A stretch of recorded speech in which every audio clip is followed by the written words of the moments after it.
Hey there, Trent and Zyori fans, and welcome back to the podcast. We got episode number 169. Going to be a good day, Trent. Almost Thanksgiving time here in America. Did you know that we're going to be doing some Epic League on Thanksgiving? I didn't realize that. I got sent some dates, and I confirmed it, and then looked at my calendar and went, oh, I just agreed to work on Thanksgiving. Fuck. Guess I'm canceling those social plans I had set up. How you doing, bud? Good. Yeah, we found out that we'll be doing quite a bit more coverage, so that's exciting. I'm loving Epic League. I think it's a ton of fun, much like Omega League was. Obviously, very similar with the two divisions happening and everything. And similarly, I did a lot of games for Omega League too. So happy to be back and covering the second one. I don't know. You've been having a good time, I can tell. Yes, it has been a lot of fun. I got confirmed for it at like the very last second. So I didn't even know that I was going to be covering it. And I got a DM like, hey, you want to host some Dota? We got some slots available. And I said, sure. And 24 hours later, we had the beginning of the group stage. So yeah, me too. I think that was for everyone. I don't think anyone knew.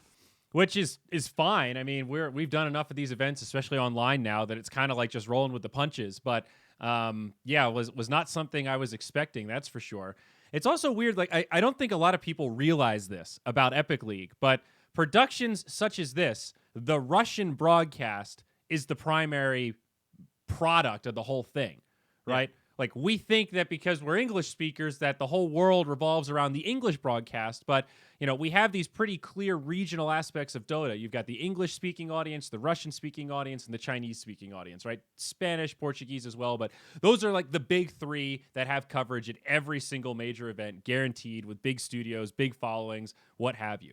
So all three of those different regions run primary events, and anytime any one of those runs an event, the other two are kind of secondary to the main thing. We've definitely done it with Midas Mode. That was like an NA-focused event. Our stream was the primary product. We basically just gave a clean feed to China, gave a clean feed to Russia, and said, go crazy. You know, do your thing, spruce up the production as best you can. But we're now that for Epic League. So I think that's important for people to remember. Like, we've got a single producer with our team, right? Yeah. We don't have like intense broadcast overlays. We don't have brackets. We don't have any camera shots of the teams. You know, we're just covering games and doing. I'm our impressed thing. We have interviews. Yes, we do have interviews. That's true. That's nice. But apparently the Russian stream has a lot more production value stuff where they're doing interviews also, and I guess they've actually got like some player shots or something, like webcam feeds. Oh, yeah, they were doing the big thing, huh? Yeah. So I think a lot of folks are like listening to the English stream, but watching the Russian stream because they get to actually see the players and all the advanced production. So, look at that. That's also partially why like the Russian viewership for this event has been so much better than the English viewership, because that's where most of the production value is at. Kind of makes sense, right? So anyway, I digress, Trent. But I just wanted to throw that out there because it seemed like there were a lot of people confused as to sort of how that stuff works. And you know, I think it's kind of normal. It's a regional thing. It's like we can't sell sponsors in Russia, so we don't really care about the Russian stream. The Russian folks can't sell sponsors in North America, so they don't really care about the English stream.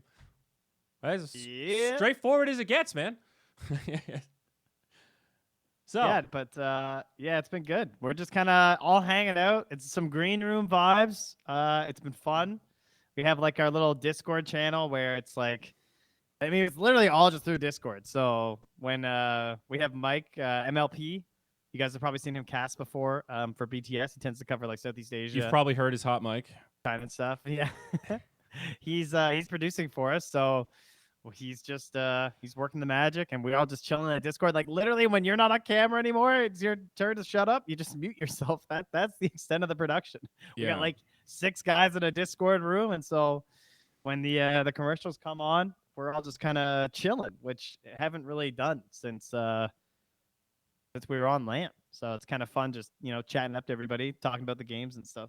Yeah, and we have JJ there as well. He's doing all of the CG for the English stream. So I know. He's lurking. Yeah, anytime you see a pop-up, anytime you see some kind of Layerth-esque, wow, that's a lot of gold that they've gotten from Boars. Yeah, there's a JJ there watching and pressing buttons to make sure that those things pop up at the right time. So it's also been helpful just having some extra Layerth stats in between the games and stuff. But yeah, man, it has been nice to get some of those vibes. Esports is so weird. You have these relationships with people that you see in person like maybe twice a year, maybe 3 times a year. and you kind of just pick up where you left off, but Yes. you just get used to these relationships that kind of come and go. And like, I don't talk to Shiva regularly, but when we're hanging out in the green room, it's like we've been best friends for years. You know, I don't Yeah. have that dynamic in my life anywhere else except esports. It's a very strange relationship. I was talking about this earlier today on my stream though, but like it's weird how, especially when I was traveling a lot last year, and it was mostly the same core group of people who were just like traveling everywhere, right? Like you become very close and stuff, and then just suddenly you're not traveling anymore. So even when you're like playing games together and stuff, obviously that's still nice, but it is weird that I just like don't see them. Like I haven't been on a flight since December. It's gonna be a full year since I have flown somewhere. That's insane. I think, yeah, I don't remember the last time. It's been over a year for me. That's for sure, because we're now past the 1 year anniversary of Midas mode, and I don't think I've flown since then. I think I got back like the 22nd or something from Singapore, from that what was that event? Whatever event that was, yeah, I can't even remember now. But The ES one esports, that one. oh yeah, okay, Yeah. Yeah, but the Epic League so far, the coverage has been great. Like everyone's talking about this new patch coming out, and while I am excited for change and new patches are hype, like, am I crazy? Am I like the old boomer guy that just didn't watch enough games on this patch? That's like, I don't know, these games are still pretty fucking hype. Like the meta is not that bad right now. Yeah, no, it's not. I said the same thing when people talking about how they're all excited for the patch and stuff. I mean, even Kuro sounded like he was kind of excited for the patch too. I think it's like there's definitely some big top contenders, so I think everyone's just kind of ready because of that. Like certain heroes are kind of annoying. But patches are just exciting in general. But I would agree, like if we had to play this patch for another couple months, I wouldn't necessarily be a horrifically, upset. But at the same time, I want new heroes and I want a new patch because new heroes should be coming soon, guys. That is also a fair point. New hero is extra hype. I think some of this group stage has also been hyped up by the fact that we have cool storylines. Like Kuro's back with Nigma. That obviously is huge. This is the perfect event in terms of secret storyline. There were some pretty unlucky events there towards the end of their reign of dominance where they just become these forgettable. That was just another event that secret dominated and didn't really lose at all. Yeah. And now Mud Golems upset them coming into this. Viking GG upset them coming into this. And that makes this group stage way more interesting where Secret's actually losing games, right? They went 2-1 to Mud Golems. They lost 2-0 to Viking GG. It's been a pretty intense group stage already in terms of who's going to be the best team. Like Navi's 3-0, Viking GG is 2-0. Those are the only teams undefeated so far, aside from Virtus Pro, but they've only played one series. So weird, man. Yeah. Like right now, Secret is 1-1, middle of the group in this round robin. Still a lot of time to go, but yeah, that's all exciting shit. Not to mention, as someone said in chat, Sumail's new team, Just Error. Yeah. We should talk about them a little bit too. Yeah, there's just so much good stuff going with this group stage. Like, again, bringing them into that. I guess we'll probably get a little bit more on Just Air in a second. But, like, I think what's so perfect is that Secret lost, right? Liquid won ESL, won Germany. Navi came second. And then now that suddenly everyone's eyes came back to the scene. It's the best case scenario for Epic League because now everyone's like, oh, wow, Secret didn't just win the last tournament. What happened? And then, like, wow, Navi's back. That's amazing. Wow, Sumail's back on a team with CIS superstars. This is unbelievable. Like, what more could these guys have asked for? Not much. And in the first, what was it, the second? Oh, and Kuro's back. Yeah, Kuro's back. And not to mention, on the second day of the group stage, that was that crazy Nico Baby game, right? The PA Rapier against OG. Oh, yeah, I figured we'd have a whole talk about that game. Well, That was sure. the funniest I thing. mean, we can talk about that as a whole tangent as well. But, like, the stars are a lot. That was on day 2 of this group stage, man. That's like an opener for this tournament, and we've already had these kind of crazy turnaround games, and I think that hopefully is going to be a precursor to what the rest of the group stage is. It's also neat to see a 10-team full round robin, all best of 3. Oh, yes. I hate groups. Screw groups. Yeah, well, like, get them out of here. We ebb and flow like everything else. There was a point where Star Ladder, like season 10, 11, 12, 13, they were doing these 16-team round robins, and it was almost overwhelming. Everybody got burned out, and we all agreed, okay, let's do some groups. More isn't necessarily better. Quantity or quality over quantity. let's do groups. Let's simplify this shit. Teams refuse to play in group stages, and now we're back for that hunger, Trent. This whole 2 groups, we go into a bracket, no elimination in the groups. Shit's boring. I want to see everybody play everybody, so we have a real good record of the standings going into the playoffs. Yeah, it's actually amazing. It's so much fun to watch. And then we also have an entire second division. Like Europe is just crazy right now. That's true. Like Division 2 teams are teams that a lot of these guys can take games off of many of the Division 1 teams, right? I mean, you got like 5 men. You have Live to Win, which are very good as well. I mean, Yellow Submarine has already been taking victories off. It's just yeah, it is it'll insane. be very interesting come the end of the season. You look at this Div 2 part of Epic, and if this were a standalone tournament, you'd be like, okay, yeah, you're missing a couple tier 1 teams, but this is still going to be some good Dota. If this were a minor that we were covering in Croatia, I'd be pretty fucking hype. I'd expect some pretty good games on LAN. Who is Namiga Gaming? They're an org that's been around for like a long time, actually. It feels like a long time.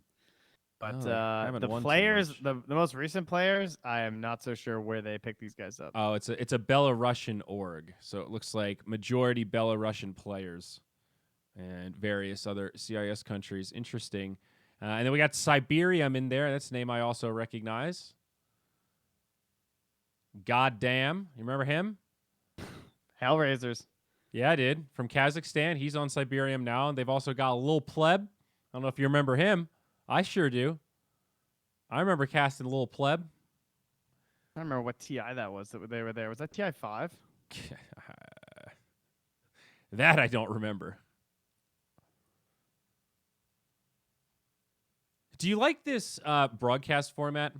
It's like the 4 and 4, or I guess it's like the 4 and 3. You know, we have 4 days of Div 1, then it's a break, and it's 3 straight days of Div 2. And yes. I guess there is some Div 2 mixed in. Like, I think before we start every day on Div 1, there's a Div 2 series that's like our lead-in on WePlay, or on Epicenter, correct? I'm pretty sure. Yes, there is. Yeah. So Div 2 kind of runs throughout, but they have these big blocks.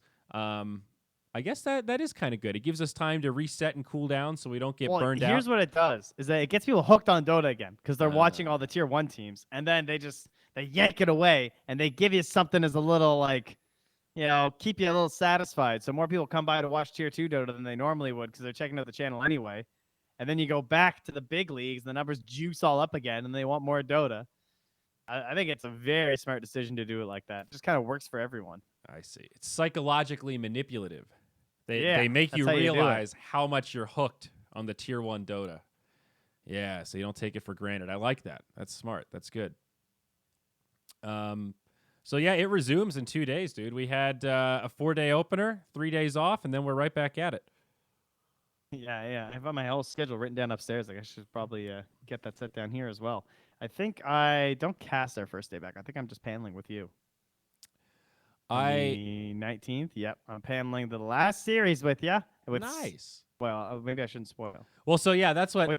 There's new casters, guys. Yeah, there's going to be a spread of talent. So I'm not hosting the whole thing. In the playoffs, they're going to be bringing in some big guns, let's say, and for the rest of the group stage, I think there's going to be some alternation. So I'm going to be doing little chunks, and then someone else is going to be hosting other chunks. I know who it is, but I don't know if I'm allowed to say. And last time they didn't even do a talent announcement, so I feel like it doesn't matter.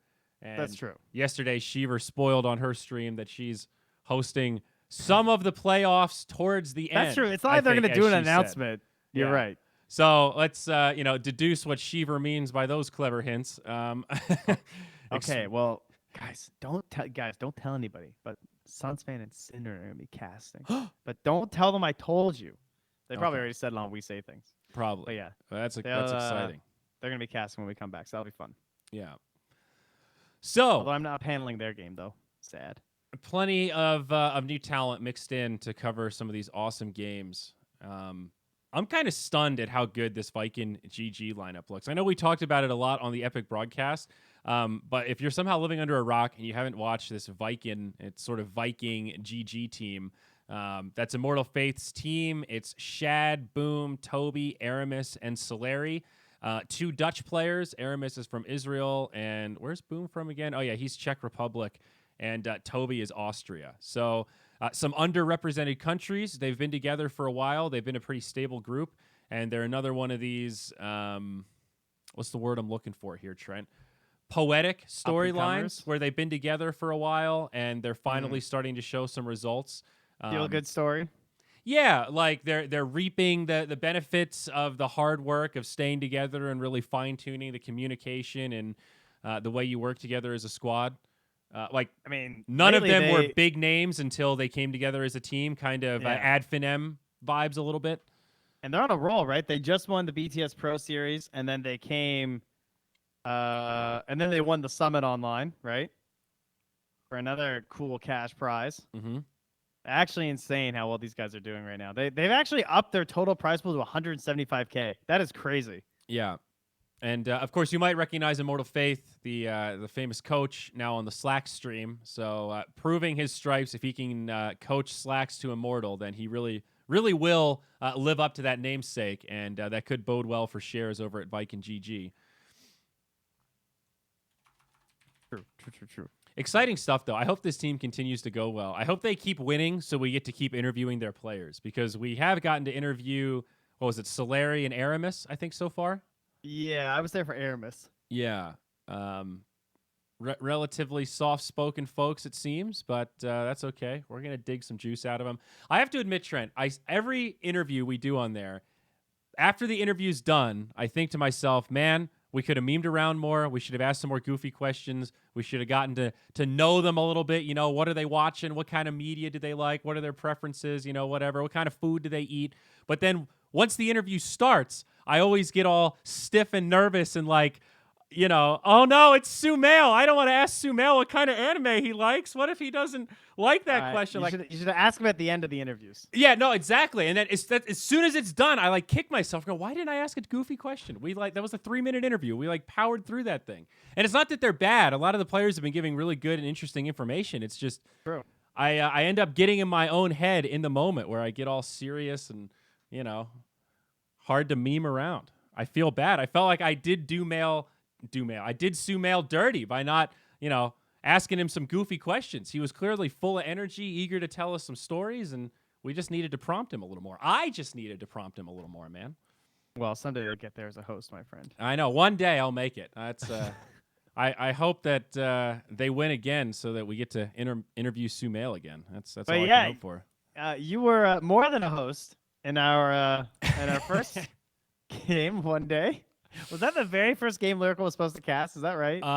It was day 2. So did you guys cast it all on day 1? Oh, okay, yeah. So it would have been our second series. Yeah, so it was final series day 2, OG Alliance, and we're like setting up, and everyone's kind of saying in the green room, "Where's Lyrical? Anybody heard from Lyrical?" The game went. We should be noting that the game went very late before. Yes, we were really far delayed. We were like 2 hours past start time or something. Both series before that went 3 games, and I think we had multiple hour-long games. And there's a fixed 10-minute break in between every game. Some of them were more like 12, 15-minute breaks. So, yeah, man, it was a serious delay.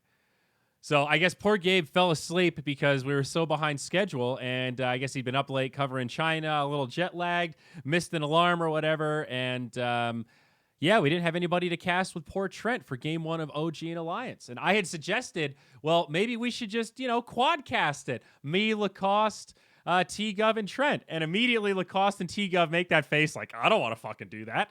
I'm paneling. I don't want to quad cast with you idiots online. That sounds terrible. So I read the room and went, okay, I'll just do it. No big deal. Trent and I have some history. I think we can handle it. We can handle this. So that's fine. That's all good. Of course, Gabe shows up like 15 minutes into the game or something. Not really that late, just unfortunate. And it ends up being this epic game where Nico Baby is playing the PA and pops off completely. Oh, I'm sorry. It was game 1. Yeah. Game 1, we have a PA Wisp. Let's just go over the lineups. OG had Snapfire, Spectre, Tusk, Coddle, and Timbersaw. Some great team fight, some great meta heroes for what we're seeing in the tournament so far. Alliance had Wisp, Mars, Enchantress, PA, Lesh. And let me tell you, this game, Trent, it started so bad. And Well, remember, Seb was insane. He was just like timber chaining across the entire map, and everyone could catch up right away. There were like snowballs, and Caudle was running, and Snap was gobbling people up to catch the timber, and it was just like, oh my god, they can't come anywhere near Seb, or he just kills them. And Limp was dying all over the place on Lesh. Poor Limp was at the worst game, just because of like the state of the match. But somehow Nico Baby just eked out some farm on the sides. So at 32 minutes, it was a 20K net worth lead for OG. Yeah. And then at 40 he had that minutes, basher queued up, and I just said, like, he has to buy Rapier, like he knows, and then he eventually went and just bought it. So then by 38 minutes, it was down to almost even, about a 1K net worth lead. Then it went back up to 11K before Alliance eventually brought it back for the win. Nico ended that game 29-2. And after the big team fight where they held, they wiped them again. And then Alliance pushed out and they took Roche. And then that was the point when we were like, okay, now this Rapier's like not even risky anymore. Now he can just play like a madman, go for pickoffs, and this game has turned. He also got the Minotaur horn, which was like fucking stupid that game. It was the item for the PA without a doubt. Yeah, that's pretty great. I don't know. That was so fun, man. That was a great cat. Poor Lyrical. I felt bad. It was. I said the punishment fits the crime. To miss a game like that, to be late, then you have to miss like the best game.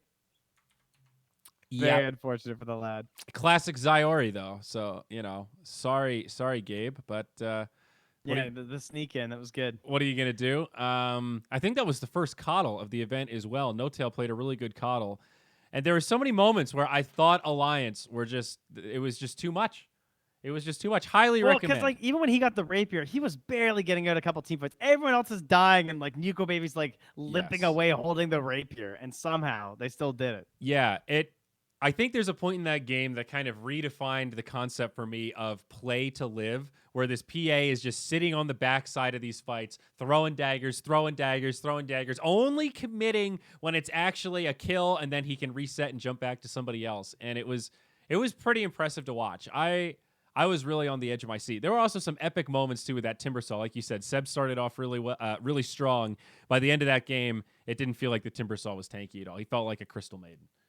Yeah, kind of sad. There were 3K PA crits coming out. Yeah. Now, Trent, this leads me to go watch that game. A bigger question here. With the patch looming and the recent Slacks tweet talking about PA and Wind Ranger, and it was something to the extent of, that guy that went to work at Riot after designing a bunch of Dota heroes said that all these Dota heroes are really poorly designed in comparison. And I see Wind Ranger and PA, and I think maybe that asshole's right.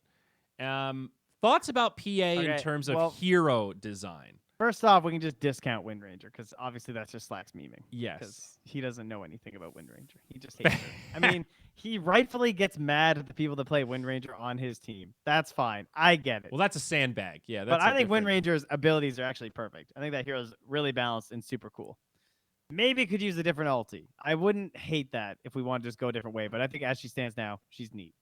PA, I can get why it's annoying, but I don't know. The hero's fun. And she has her weaknesses.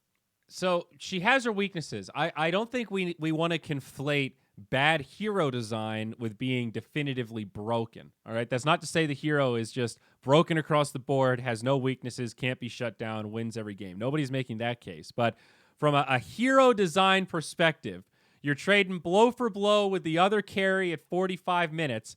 You get lucky and hit 3 crits and 4 auto attacks. You just kill them. Is that good hero design that there's no real skill mechanic attached to the RNG nature of what ends up defining her ability to carry games? I mean, what about Faceless Void? Faceless Void has Chrono. Well, we have things like Eon Disc now. We have things like Disruption and all sorts of other tools to fuck him up. You can still throw Nether Toxin into the Chrono.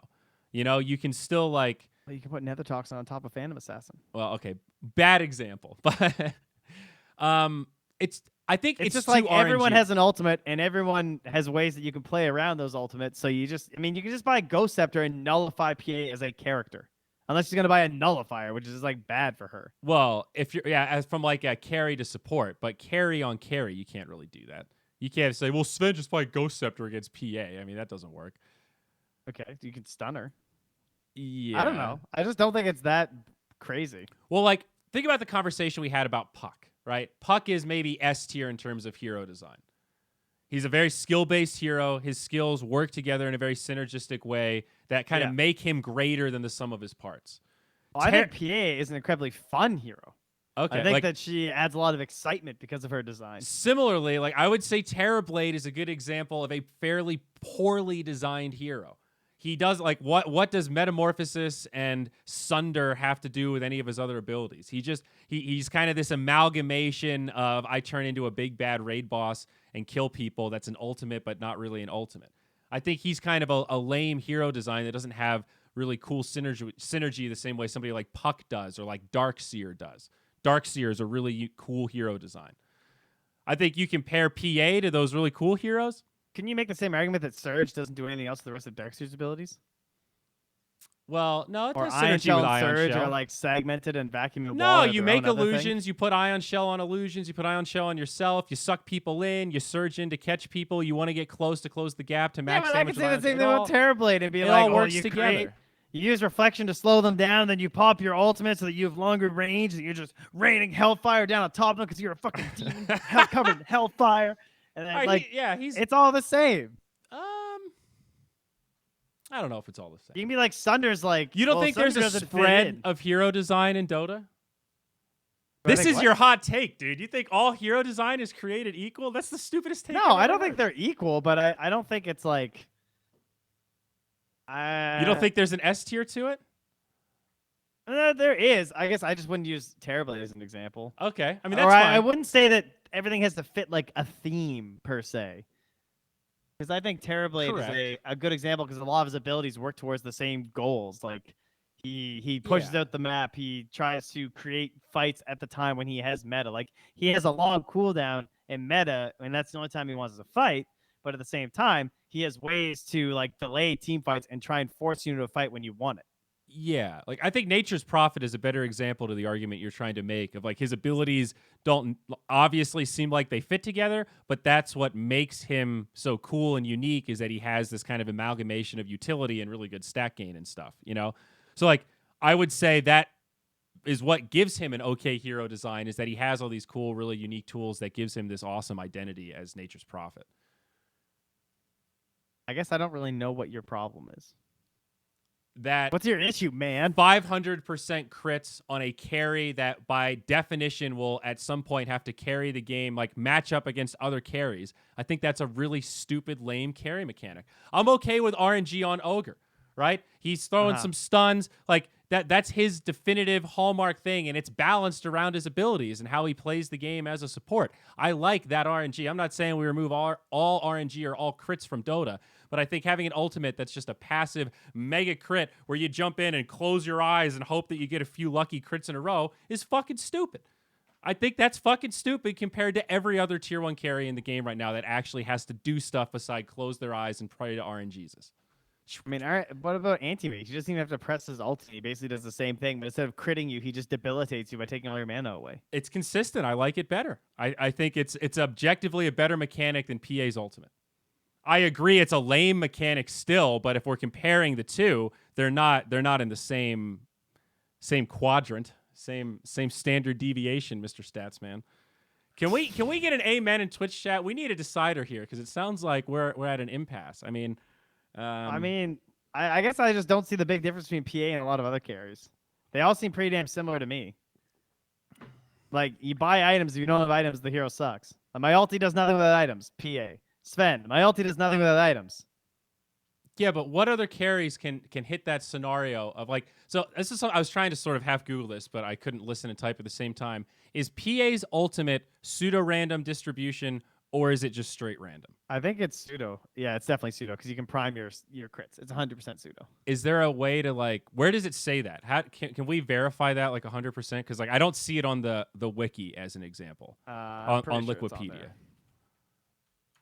Like if we could verify that would be fantastic. Because if it is pseudo, I like it a little bit better. That makes me hate it a little bit less. But like we've all seen those times where you get what feels like 2 crits in a row in those key moments where, all right, this Sven pops his Satanic. He's going to auto attack a few times and reset, and then PA gets that perfectly timed crit, and it's just like, whoa, well-timed bash. So, like, if you're asking, well, why isn't bash dumb on Void or Spirit Breaker? It is kind of dumb, but it's calibrated by the fact that it's not their ultimate. It's just one of their passive abilities that's mixed into their other shit. This is PA's ultimate. So, I mean, what is it, 450%, 550%? 450, yeah. Well, yeah, at 20, at 25, it is goes to pseudo-random. Okay, all right. So that is a little better. You should never get 3 crits in a row on PA. Like, that legit should not happen based on the algorithm. So that's The only things that aren't pseudo is Chaos Knight's thing, Phantom Lancer's doppelganger, where you like appear, if you count that, and then Crystal Maiden's freezing field. There's like an angle thing, and it rolls a number between 0 and 1. They're the only 3 spells listed under true random, along with Roshan's last hit. Well, so you are right. The CM ult actually is pretty fucked, eh?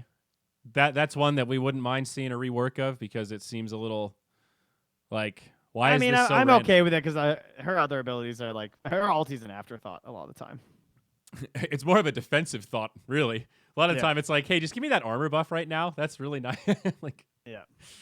I mean, Dylan's making a good point that when PA didn't have blur, nobody was bitching. That is a totally fair point. Remember, I don't want to conflate poor hero design arguments for the hero is unequivocally broken. I don't think PA is unequivocally broken. That's not what I hate about her. I'm saying it's an unfun, stupid mechanic to have a 550% crit at level 25 on a hard carry. I think that's lame hero design. Give the hero an ultimate and give her a normal crit like Jug, and I'll shut the fuck up. Okay. I don't know. I guess I disagree. God damn it, you're such vanilla ice cream, man. Well, what's wrong with it? What's wrong with it existing? It's fun. Yeah, it's a video game. It's fun. It's not that broken, and it's fun. It is fun to watch people explode and blow up. How many other heroes get fucking It's juiced? fun the same way that R-worded card in Hearthstone is fun. What's the one that just pulls out all those random cards? That does random Yogg-Saron yeah, the Yogg-Saron. I agree that that's fun to watch, but I think it's objectively lazy and bad game design. We can have both. We can admit that it's fun to watch, and as a spectator, I love that it's in the game, but you can also admit that it's not good game design. They're not mutually exclusive in my book. I mean, don't you agree? Let's frame it another way, that there's a there's a degree Here's the thing. Everything in Dota is broken. Like, you're listening to stuff about PA, and the only thing that's in my head is thinking about Phantom Lancer making 70 different illusions, and Sven dispelling people and blowing them up in one shot, and it's not Lone about Druid brokenness. having 2 heroes, and Monkey King having a giant ultimate that just like it's kills about everyone RNG if you at stand key in the moments. middle, or Chaos Knight who can literally one-shot anyone as hard as Phantom Assassin again, without having to worry about it. There's way more broken shit in Dota. That's not the argument. It's purely the RNG on something that is as significant as a hard carry's ultimate. Like, don't you agree that there's a balance of randomness and skill shots? And like, we don't want everything to be RNG, right? We don't want every spell to have like a damage range on it, for example, where there's a dice roll. That's fucking stupid. Just make it all consistent and fix numbers. Agreed? For the most part, yeah. Right. Why do we do that? Because that's literally what pseudo-random does. No, because that is a good game design principle, because too much randomness takes away from the competitive integrity of what we're playing. I'm arguing that PA's ultimate is too random, and that's what makes it bad game design. Not that it makes it broken, it just makes it a stupid mechanic. I don't think so. No? Okay. All right. I don't like. I think the hero just has so many other weaknesses. I mean, I know what you're saying. Yeah, totally. I get what you're trying to say. I don't want her to be nerfed. I want her to be reworked. Is that fair? Is that a fair summary of my argument here? I'm calling for a rework of the ultimate, not saying that she's like busted and needs to be nerfed because the ability's, super strong or something. It's just stupid. It's that game that Nico Baby had is a byproduct of shit game design. Oh, please. Come on, man. That should not have happened. No other hero could have done that. That shit was it was fun to watch. For spectators, it was awesome, but it was also kind of stupid. That's bad game design. That one hero can do that. Dude, think about what it took for that to happen, though. Yes, it did.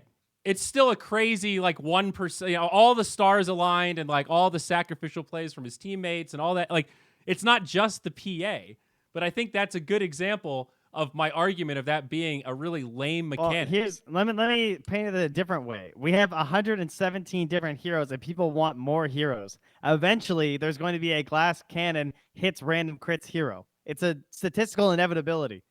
We only have so many ideas in video games. A Phantom Assassin has literally existed in every video game ever created in the history of fucking time.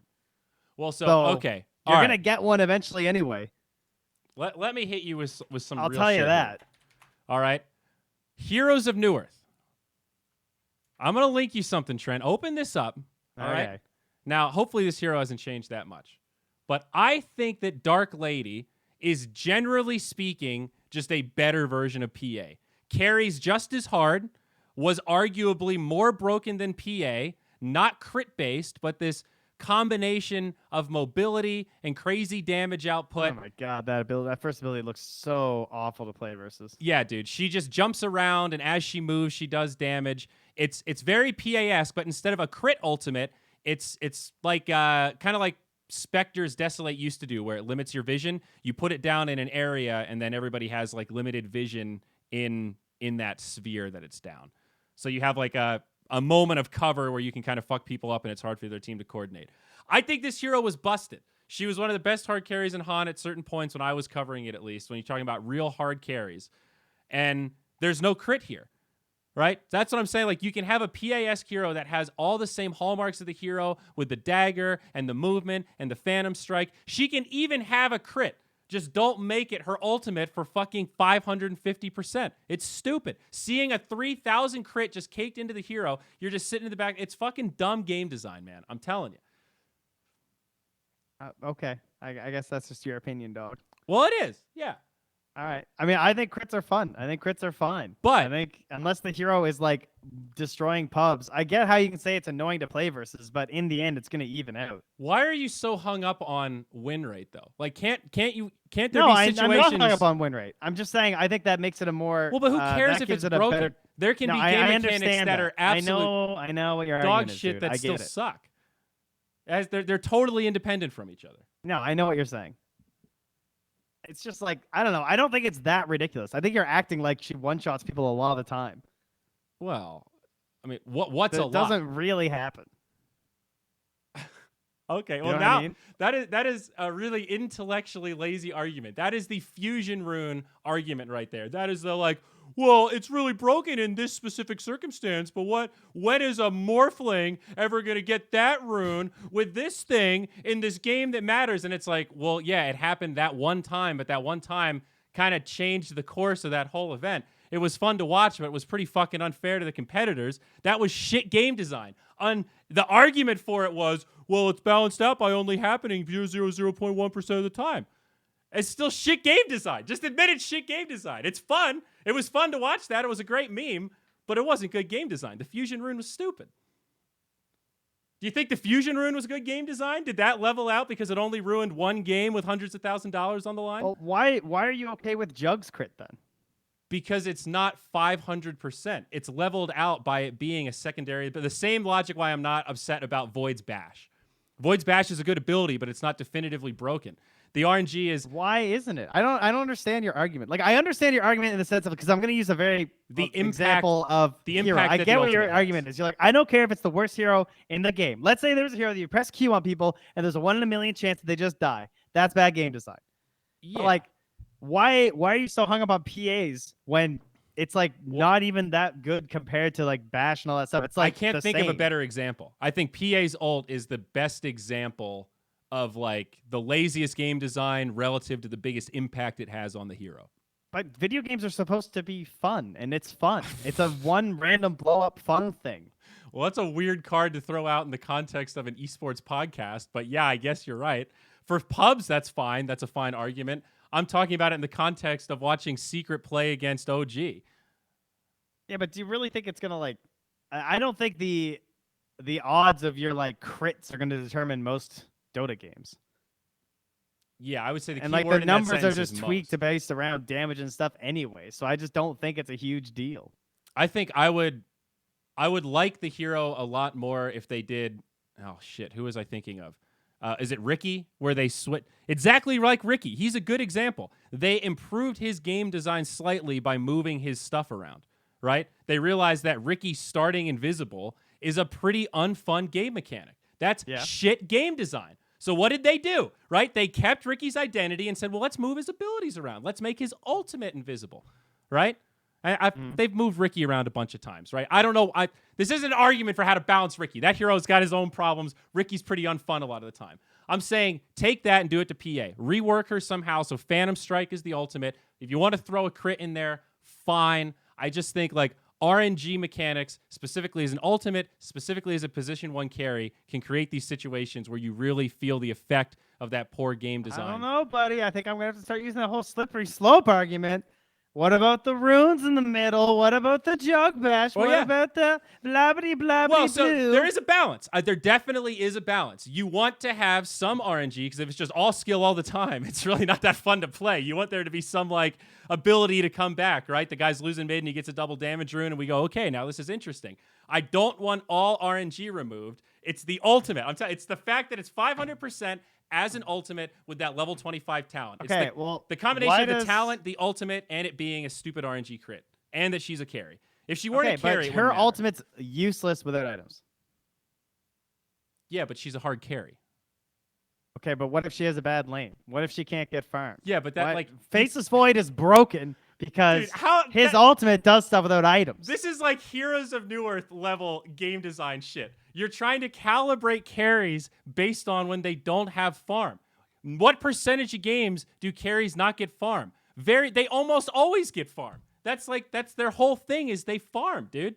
Like, you're right that you need to look at the edge-bound case of like, well, what happens when this hero doesn't get anything? What does this situation look like? But most of the use cases of a carry, you should be saying, what happens when PA gets 3 items? It's kind of like what we were talking about yesterday with win range. I don't think it's like the best hero ever. Like, I guess I don't care. I get what you're saying, but I don't think the hero's that bad of game design. I would not compare her to be the worst hero designed in the game. Well, so who do you think is the worst hero?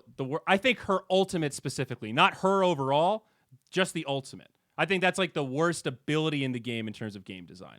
But who would you say is the worst? Well, who would you say is the worst designed hero or the worst ability? I mean, for real. I mean, outside of, are we just not going to count techies? Because I think that hero's a total mess that's never been balanced because it's not used in competitive anyway. Techies is a safe answer. You know? That's a good answer. That's the right answer. But what else you got? Yeah, I'm looking for a runner-up. I don't know. This is a little out of nowhere. I don't really have a good answer for this. I mean, Ralph threw out Enchantress and Untouchable. That's probably, I don't know. It's not RNG based, so that doesn't bother me. It's an annoying mechanic to play against, but it's one of her hallmarks, and you know, I don't think that's particularly bad game design. That also comes from Warcraft 3 and Dryads. That's like really old. Arc Warden, that's maybe an okay example. Arc Warden's a weird concept. I think he's a great concept. You have 2 heroes. Yeah. He's better now without the rapier shit. When you can just buy the rapier and do that shit. Yeah, exactly. That's a perfect example. See, we agree, Trent. There is a such thing as bad game design in Dota, right? Of course there is. I'm not arguing. Well, you're talking like it's all equal playing field. Like all these heroes are completely the same. Like there's no such thing as a shit hero or a shit like combination of abilities, man. I don't know. Here's the thing. Game design in Dota gets nerfed. Game design, it's watered down because there's 10 heroes in every single game, and every single game is different, right? It's much easier to call something bad game design in a 1v1 game. It's incredibly simple. Yes. Because even if there's a big spread of matchups, there's not a fucking exponential level of matchups where you're comparing it to 9 different combinations of heroes in every single game. Right. So when you're trying to flame the shit out of PA in this one ability, I just can't take it seriously because who cares? There's 9 other heroes in the game. And there's 5 heroes she's facing who can all do something about the hero. So if she's the problem in the game, just get something versus the hero. Like, I know what you're saying, like, oh, it's kind of bad game design, but it's like, all right, well, so now I really want to know who you think are what are the worst designed aspects of Dota aside from techies? We'll even leave it. It could be an item, a hero, a spell. What do you feel equal but opposite to with my PA ultimate? You know, what do you hate about Dota in terms of you feel like is objectively bad game design? Well, I thought suicides were pretty bad game design, and those are mostly gone. Are any left? I would agree with that. Techies is the last one left.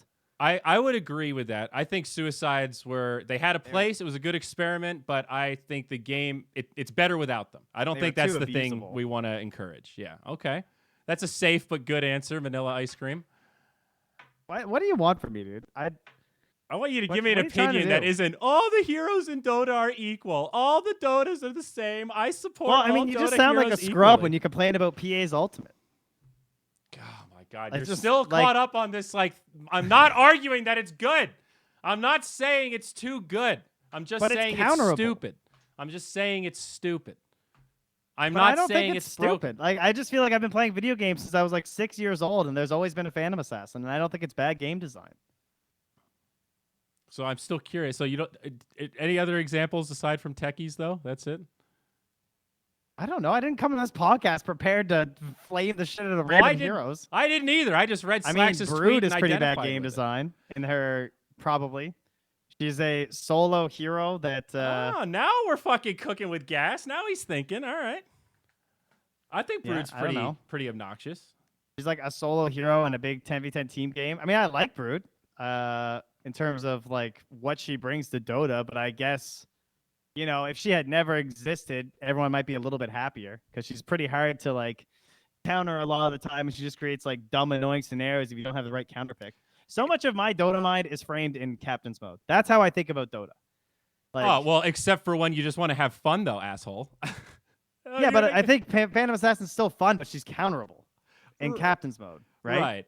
Well, I think It's like Brood Mother. what also makes Brood particularly lame is we actually only see her picked when it's like, oh, yeah, they can't do anything to this hero. You know? Like, nobody opens with Brood. She's like only a 10th pick hero. That is really lame. Like, just by kind of nature of, fuck, we forgot about the Brood. Okay, we kind of just like lost because we drafted ourselves into a corner.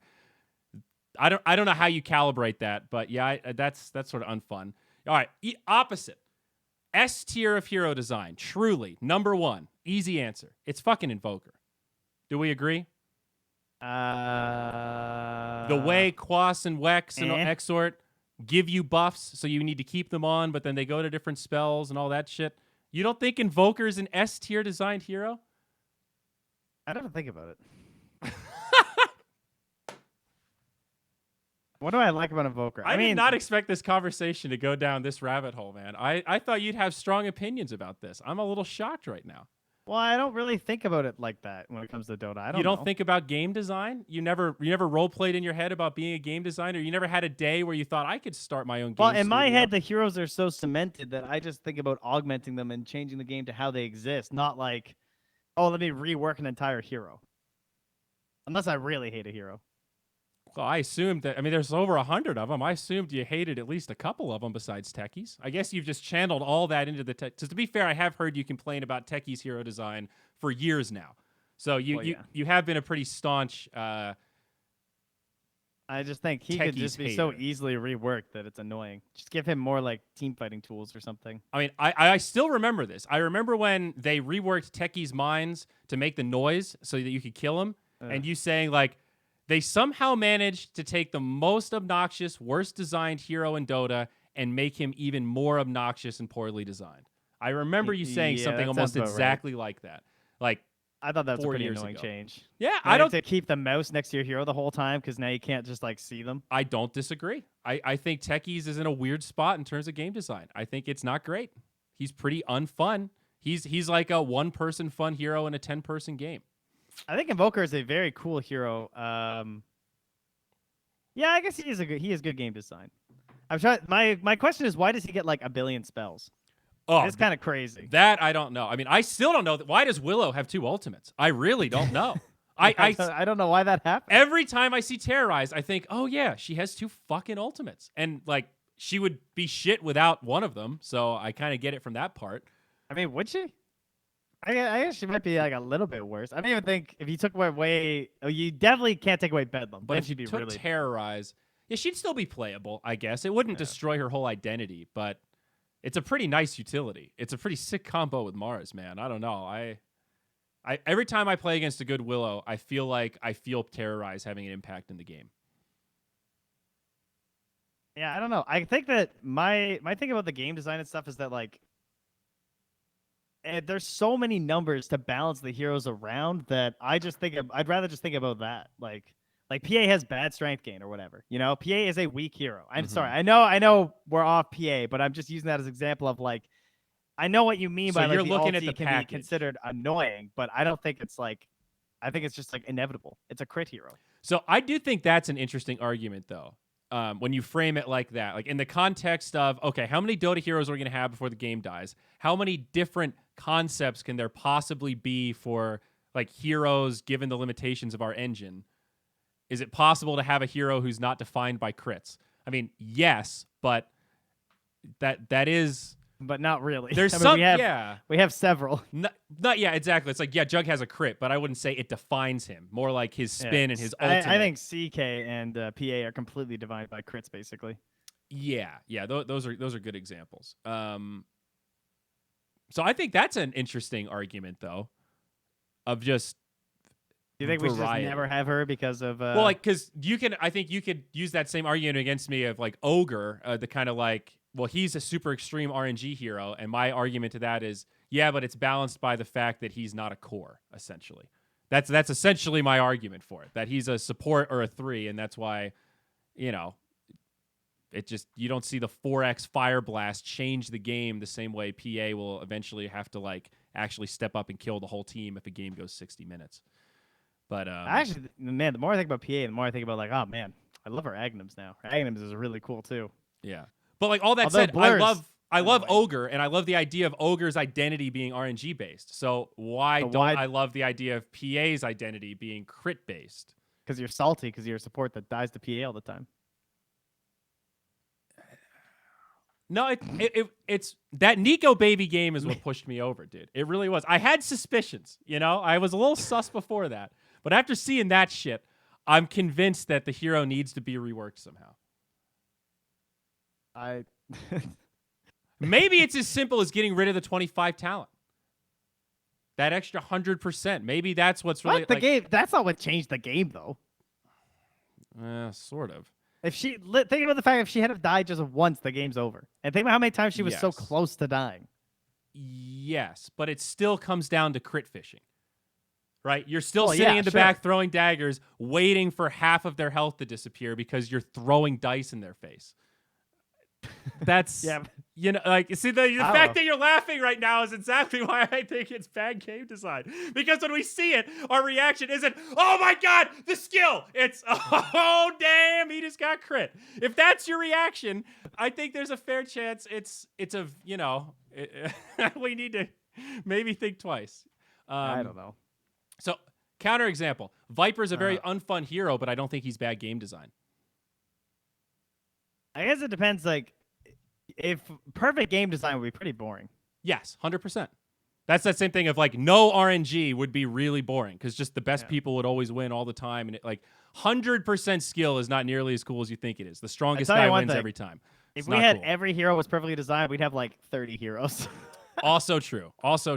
That's a fair point. Now there's a question. Like, let's say they made a Dota 3. Would we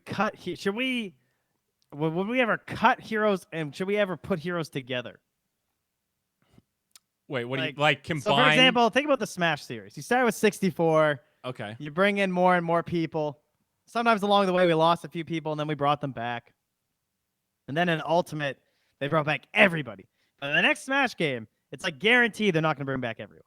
Right. So if we made Dota 3, is there ever a world where we cut down on the number of heroes to make Dota more interesting by making more better designed heroes? Like, for example, let's say that Shadow Shaman and Lion, I hate to break it to you guys, but you're not both making it. Yeah.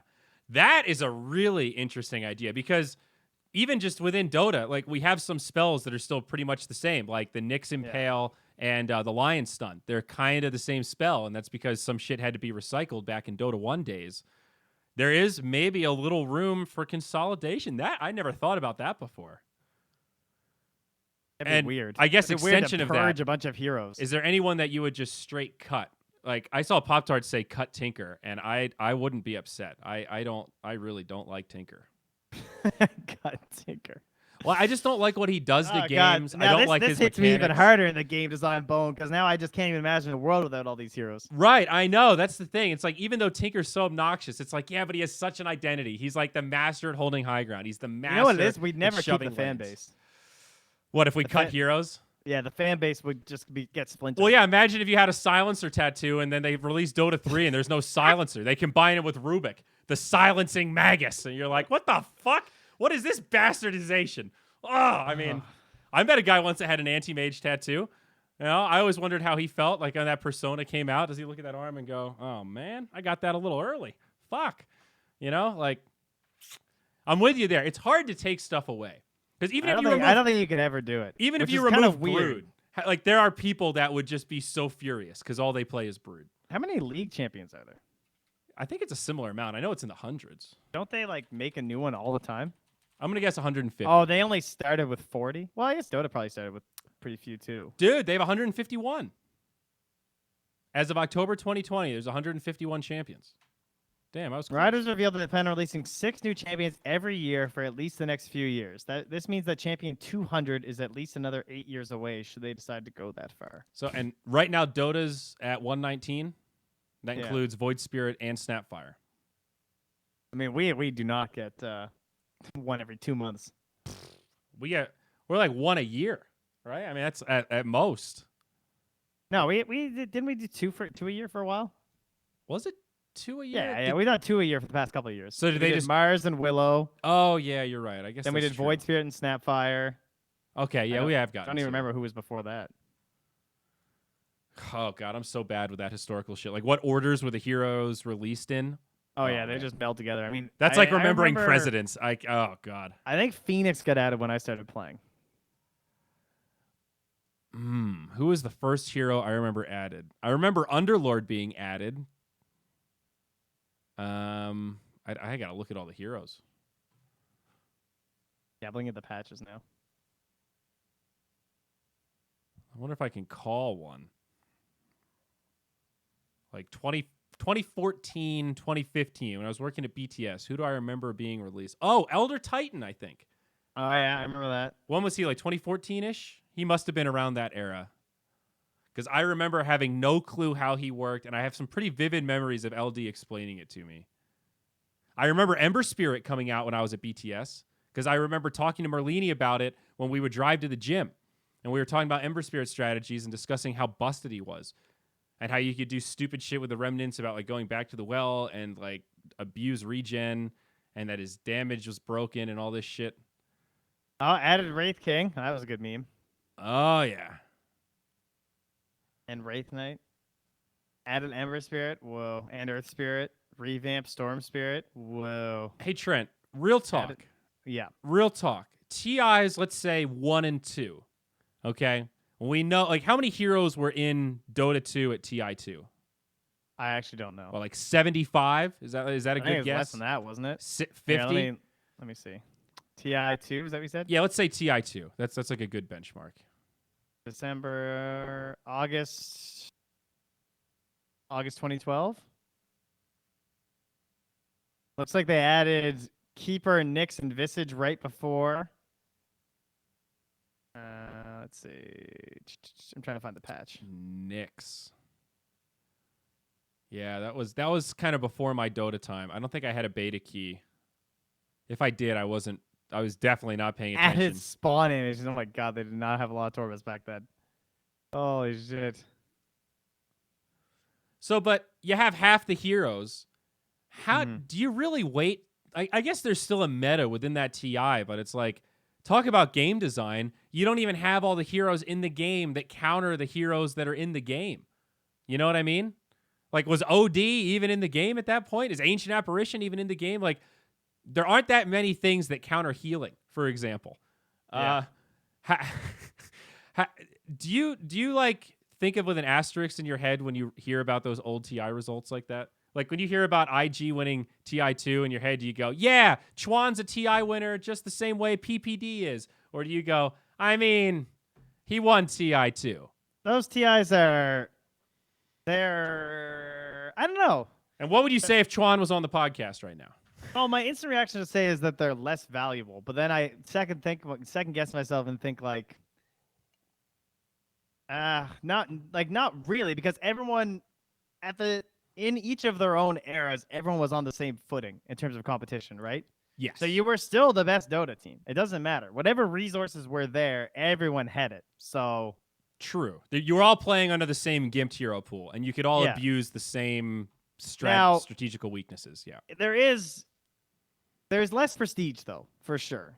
They're still incredibly impressive, but you've got to consider that there's less prestige in the sense that like there's less resources going into it, and like the amount of money that people are looking to achieve and gain, and the competition and that hunger has got to be growing in some ways. Well, Not to judge. Theoretically, the most recent TI should be the hardest one to win. yes. So how about this hot take from Pop Tart? Anything before TI5 is on a lower tier. That's an interesting break point. I don't know that I necessarily agree I'm or trying to think of disagree. the year of TI3 and how much Dota there was. I feel like there was a lot of lands in TI3. Because I think of that break as pre-TI3. Like I think of TI3 as the beginning of the golden era for Dota being like a real balance. Like it was more of a finished product, right? I don't know. I might just be meshing that though with my personal history of when I got into Dota, so it felt like Yeah, exactly. Dota was That's how more a lot of people relevant. feel. Yeah, it's Geez, how did we get here? I don't know, but I'm okay with it. That's been an hour. That was a more interesting podcast than the last 3 combined. So well done, bud. It's not interesting. It's annoying. Trying to get a hot take out of me. Leave me alone. I don't want to be on another Reddit thread. Leave me Let me alone. live my fucking life. I don't want to be on. Yeah, as if Reddit would give a shit about you slandering the hero design of Exactly. some hated hero. This just in: Trent Pax hates all Brood players. Oh my! What a horrible headline that would be. However, would you recover from that? Sorry, bud. I just don't have the hot takes in me. You're getting old, bud. You're getting real old. I know. All right. Well, I got 2 more things I want to talk about. One of which All right. you will actually want to talk about. Oh, goody. First one, though, Fnatic and their crowdfunding. Buddy, I guess we're not going to be able to get in. I'm not an accredited investor. I learned recently you have to have $20,000 to put into this equity crowdfunding if you're in NA or Canada, because it's some unregulated investing shit, and they don't want people to get taken advantage of. So you got to be rich enough that you can kind of assume the risk for yourself. I don't get this equity crowdfunding thing, man. Why is Fnatic doing this? No one's been able to explain it to me beyond they just want more money, man. Isn't that obvious? Which maybe that's true, but I would just assume they'd be a little less blatant about it. So what do I get if they make money? That's what I don't understand. It's just like you get to tell your friends you own part of Fnatic, but I don't think they've disclosed the percentage of equity you get. I don't think they've disclosed where the money goes. I don't think they've disclosed the debt structure. So you're literally just buying shares. So you'll become a shareholder in Fnatic, a part owner of the company. Well, and it could also be like different companies have different classes of shares. So there's like the A-class shares control all the shit. The B-class shares get some of the money. The C-class shares don't get anything. You just get a piece of paper. So like I don't understand what you're buying. Apparently in the UK though, I guess where Fnatic's based, you can invest with as little as 20 pounds. So I kind of wish I was in the UK. I was going to put $50 in just to see what would happen, but I'm not putting 20K in, dude. That's a whole nother thing.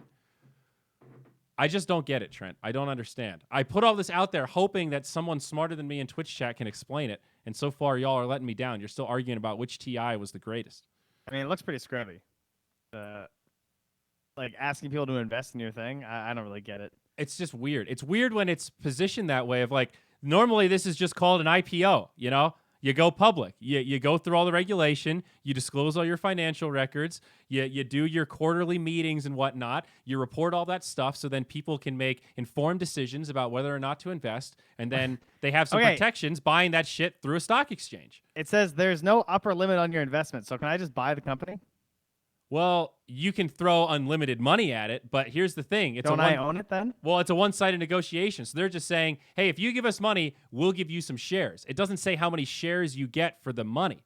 So there's no guarantee that if you pay $1 million and I pay 100,000, that you get a proportional amount of shares relative to how much I paid. Well, they're going to share more details of the rewards available once the funding platform opens. Oh, well, that's exciting. I can't wait to learn more about that. Well, stay tuned then. We'll report back because I'm really curious. Like, I thought Fnatic was like a tier 1. They just raised like $10 million in a Series A or Series B round this year. Why? You just raised all that money. What are you asking for more from? I just don't understand.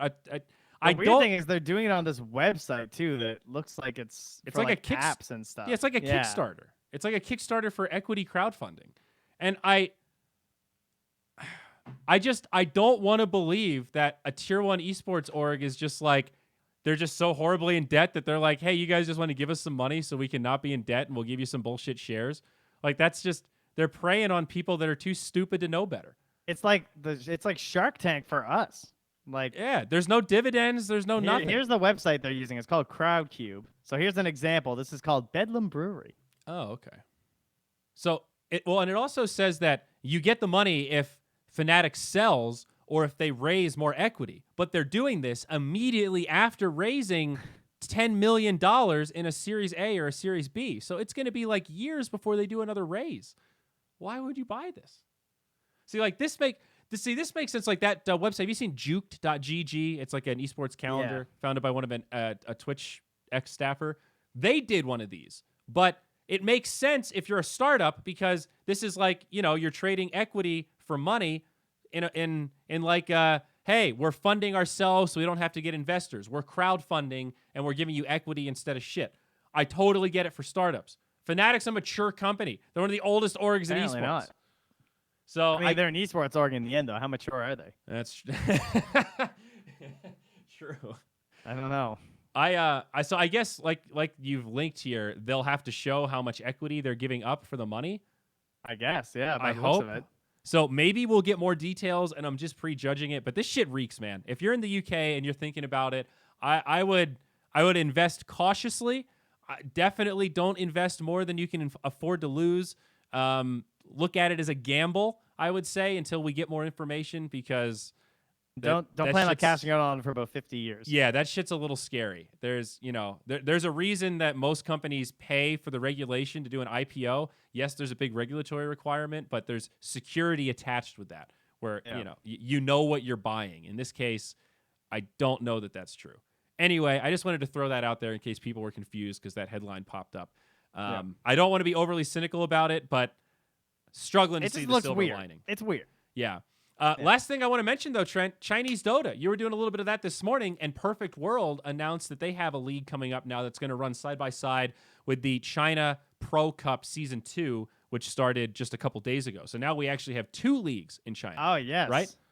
Yes, I saw that. That was yeah. Who made the? I saw some Autumn wins, right? Josh. Yes. He was tweeting about it. He's working on that. I'm not sure. So who's in the Division A? Let's see. Oh wait, no, not that one. So who's playing in this tournament? That's actually a good question. I'm looking at. It looks like it's mostly Tier 2. I guess so. So it is a lower prize pool. It's about a $20,000 prize pool for the Perfect World Dota 2 League. This might be a little bit more of a development league. That's one thing China has done better historically is trying to build up younger players, the new generation, if you will. Looks like BCOP and Neff have been or will be covering some of it. Neff was in chat. I don't know if he's still here. Maybe he can share details with us. But yeah, I can tell you they covered the the open qualifier. The relegate. Okay, yeah. I see. So that had IO, Magma, Ink Ice, and LBZS. Yeah, I think that's what it was from. Or at least I know they were covering some stuff in the Perfect World League. So I think it was an open or a closed qualifier. Maybe it was Season 1, actually. Yeah, might be wrong. But this looks pretty cool, though, because it's broken into these different chunks. So it's a $20,000 prize pool for Division B. And yeah, this is what it was. Sorry. It was Division A, which was basically those same teams that are going to be the new one. It was like Galaxy Racer, IO, Phoenix, Magma, and For the Dream. Okay. And they covered all that. And now they're just doing Season 2. A lot of money, though. I see. What's 85 Chinese yen? 85,000. It's like 15K or something, 10K. 12 or 13 maybe. Is that right? It's in that realm. I don't know exactly. What is the name of China's currency? Is it yuan? Am I stupid? Is it Chinese yen? Oh yeah, there. Oh, it's won, right? Chinese won. I knew that. Yes, I thought it was yuan. You're Yeah, saying it's like yen. 13K. Yeah, you're right. Is yen Yeah, I was looking Japan? at a different thing. Yeah, yen is for Japan. Oh yeah, So- there we go. 15,000. Oh, okay. So it was 101K for first place. Each series winner in the playoff takes away 20% of their opponent's placements prize. Oh, weird. Oh, they, so it's like a bounty type thing where you like kind Yeah. of steal money from people that you beat. Are you leaving? Oh, IRL strikes. All right, one sec. No, no worries. Okay. um, Ooh, okay. that's kind of hype though, I guess, right? Is that like an every match matters kind of format? Is that what you're getting at? Yeah, I guess so. And like taking away cash, that is really funny. Each series winner in the playoffs takes away 20% of the opponent's prize pool or placement prize. That is weird. Okay, that's some China shit right there. Like, that's certainly like a way to make it more that, interesting. That Red Bull event they tried that time, Battlegrounds or whatever. Yeah. Oh Yeah. yeah. I remember that event. Yeah, that Yeah, good was times. cool idea, tough to execute. That's like anytime you're trying to get the players to like you're forcing them to shit talk, it never ends well. Yeah. That was the one where I think it was Brax and Lil, and it was hot in the studio, and they were like, just say something about how he looks, or something about his physical presence. And Brax was like, you smell bad. And then Lil was like, that is the smell of a real man. Yeah. And then Brax was just like, oh God, I think he's right. Just didn't say anything. It's like, that's your all-time Dakota backfire. did his unbelievable. That was so good. Oh yeah, that is what that's from. Unbelievable. Unbelievable with that camera shot. Oh, that was good. Yeah, that's a classic meme. So anyway, to wrap it up, anything going on in the China Pro Cup that you're checking out this morning? Anything sideline reporter Trent? Well, unfortunately, it's running like congruently with our Epic League, so it's harder for me to keep up. But I highly recommend Jeeves casts a lot of it. You guys, I don't know if he's in chat. He's sometimes in chat. I've seen him. I know him on Twitter. But you'll see him on Twitch. He'll be like live. If you just go and like check the live channels on Twitch in the mornings or whatever, if you're up during Chinese Dota time, you'll find him as an English streamer. There's no official English stream at all, so he's just doing it for the English community. And I mean, it's the best teams in China. The games are amazing. They're all incredibly good. And the group stage just started. We're only 3 days in. And well, the hot thing about China right now is that 4 a.m. is gone. I don't know if you're aware about this. No, what happened? Oh, please enlighten. So 4 a.m. 4 Angry Men was a PUBG org, right? And they won some stuff in PUBG, and so then they tried to convert their money into a real esport. So then they decided they were going to buy into Dota and sponsor this team of superstars. Wow, perfect situation. Then this league was starting, and Vici's like, hey, yo, they still haven't paid us. Why hasn't 4 a.m. paid us? Why haven't they paid us for Paparazzi yet? Because Paparazzi, obviously, or Eurus now, was transferred to 4 a.m. under the condition of paying his transfer fee, his buyout. So they said they had negotiated and they were going to buy it, and then they just never paid. And then suddenly the players split from 4 a.m. And I don't have any official word on this or anything. Just my assumption is the players just paid for it and said, screw the org. So now they're just called Elephant. They're no longer called 4 a.m. And it's just those 5 players playing together without an official org now. I see. Okay, that makes sense. I was looking at Elephant as you were saying that, like, who the fuck is Elephant? It's a badass logo that they've got. Yeah. It's a little fiery elephant with a crown on top. I wonder if there's any context behind that, if they were just like, elephants are cool. Yeah, so Well, so that's the big brain play. Sorry, orgs. Yeah. An elephant is some sort of a money thing. I don't know what it is. Oh. But it's like the owner of the team. So but it's that not like I don't think it's going to be sponsor. like an org. I don't think. It appears to. I'm trying to go to it. I can't tell what it is. I'm on their site in China though, and it looks wild. What is this thing? Oh god, I'm just clicking things. I love it when you get the sign of firewall warnings. Oh yeah. Yeah, I don't know what I'm on, guys, but I'm trying to figure out what it is. Struggling to Google it. So some sort of like financial service or something. I don't know. Freddie says it's a multimedia org. Okay, so it could be one of like those. a YouTube knockoff type thing. Content hub. Oh, they got some sweet videos. Interesting. So, and it is the exact same lineup, right? Yeah, it's still all the same players.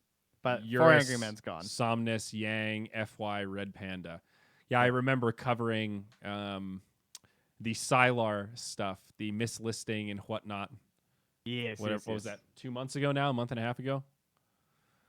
So where's Sylar now? Is he still teamless? Is he a free agent? I guess so. I think he's just free agent. Yeah. Well, he got really screwed. He did. It'll be interesting though to see where he lines up. That's a big talent right there. Sylar is I was only kind of 26 hoping he'd wind up too. coaching them or something. I think he wants to play. Yeah, probably. Has he done any coaching? I don't think so. I don't know. But I mean, he's such a well-renowned player. I don't know. But yeah, you're probably right. He probably just wants to play. Yeah. But yeah, so he didn't play for the first day. They got wrecked by RNG, and then when they came to match up versus VG, it was paid for, and he was in the games. So Eurus is back. He's playing. And yeah, so all the best teams in China, only 3 days in. The next matches start in 12 and a half hours. So if you're awake then, you can watch VG versus RNG, which will be good, and then IG versus SAG, which should also be very good. It's pretty even teams. It's actually a relatively short group stage, too, because it's only 8 teams. So there's only 6 days left of groups before the playoffs start. Yeah, and then they do full double So double limb. Well, not full double limb. it's I a guess single some people elim. start lower. Well, oh, yeah, okay. It's a pre-seeded double elim. Yeah, you're right. But yeah, even though it just started, it's already like about halfway over. And you can find them all in the client too. So I mean, yeah, there's no English casting or anything, but they are very good Dota games to watch. It's ticketed in the client? Yep, it's under the same name as that you'll see on Wikipedia. CDA-FTC Professional Championship Season 2. Alrighty. Damn. Yeah. I've been saying caster, if you're listening to this and you're like, I want to be a Dota 2 caster like I used to be, then this is the kind of stuff that you should cover. And you should just make actual English VODs of this and post them on Reddit, post them in game day threads. Yep. It's pretty good advice for actual pro games. There are two the ways. Best content you can get. 2 ways. If you need free content to practice your casting as an up-and-coming caster that still doesn't have a following. Number 1, AD2L, where OD Pixel started. Amateur Dota League. It's not the highest quality shit, but it's fun. It's a community. You'll get some people watching you. You can get some feedback. And most importantly, you can practice on games where people are trying. Number 2, fucking Asia, man. That shit's undercovered right now. It's just it's free content. It is actually free content. I know that's a stupid meme that gets overused, but in this specific case, this is as free as it gets for how amazing the content is. Yeah. So there's opportunities. You just got to seize the day, man. It's not easy. No, it's really not. I guess that wraps up today. Bud, though, my calibration resets in 4 days, and I really want to do more of this coaching shit. I had so much fun last night. I couldn't stop talking about this more when I started streaming. How much fun that was. It was awesome because we didn't even plan that. It just kind of happened. No. Where you're like, you want to play Dire Time? I'm like, yeah, I feel like playing Prophet, and then it just sort of like by the time we're on like game 4, it was like, all right, what are we building, Bud? What are we doing here? You know, so. I don't know that I want to play Prophet and Calibration, but I really want to do 10, try hard. We'll maybe do like 2 or 3 games per session, you know, no pushing it, no exhaustion, playing at peak. I want to see what Zyori can do with a coach in live action with Trent Pax at my side. I like it. Do you want to do that? Can I pay you for your time here? You want to stream it? You want some subs? I don't know what we need to make this happen, but I will demand subs if we get you to a decent if we get you to 3.5 after calibration. All right, you'll have to give me subs. That's good. Yeah, we'll do some sort of a wager on it. We got to figure out what heroes to play too. We got to min-max. You know what we should do? For every 100 MMR you go up or down, one of us has to pay the other subs. As long as you go up MMR, you owe me. But if you drop 1,000, I got you. Yeah, and at 2,500, I think that's a pretty good bet for you. Like, I think the odds are in your side, and that's all right. And I have a built-in incentive not to sandbag this thing. What am I going to calibrate at 1K MMR? Fuck, dude. All right, I like this. I think this is good. So, yeah, it's as soon as 4 days from now, maybe when we've got a break during Epic League, we can get a few in. This is like the blind leading the blind, dog. I am not a pubs player, but it was working out very well. Come on, you're a legend no. player for sure. You got it. Hey, I'm an ancient player, thank you. Actually, I'm a divine player. Let's be real. Well, there you go. Between my knowledge of the emotions of the average pub player and your knowledge of what not to do in the average pub game, I think we can maybe make something work. We'll be cooking with gas. All right. Well, we'll tease some content, just like we teased that content of casting all those old replays. Oh, dude, I know. I keep looking into that, and every time I start working on it, I get so frustrated. I just go do something else. Is it really like technically it's just like not worth it? It's like every time I think that I'm getting to get it to work, then another replay breaks, and then I just think things like this would be so much easier if I just asked BTS if I can just watch their old clips, and then everyone's clips get deleted. So here we are. Oh yeah, yeah. I mean, it's all on YouTube and stuff, but. Yeah, that might be the better solution, but we'll see. Might just have to do it without audio. Simulate game audio. Just play some like Dota random noises in the background or something. I don't know. Get creative with it. But then, casting was kind of fun. So. Oh yeah. Really, I've just been putting all my time into casting China instead. That's the real answer. I mean, path of least resistance and certainly more relevant to the here and the now, at least until the patch comes out. But yeah. All right, gang. Well, always a pleasure. I think we're gonna get out of here. Are you done? Are you gonna go stream or something, or you're done for the day? No, it's 4:30, dude. The kids are coming home. All right. Dear wife went to go grab them. I gotta go cook supper. Enjoy, dude. Yeah, I'm gonna get out of here and hanging out. No more stream. You playing pubs tonight? I'm socializing tonight. I got a friend coming over. I'm gonna play some Smash tonight, actually. So, nice. I don't think I'm playing pubs tonight, but maybe tomorrow. Maybe tomorrow. All right. Good luck. You call up Darth. He'll give you the Bowser tips. Good. I'm going to need him tonight. Jeez. All right, gang. We'll catch you next time. Thanks for watching. Bye-bye.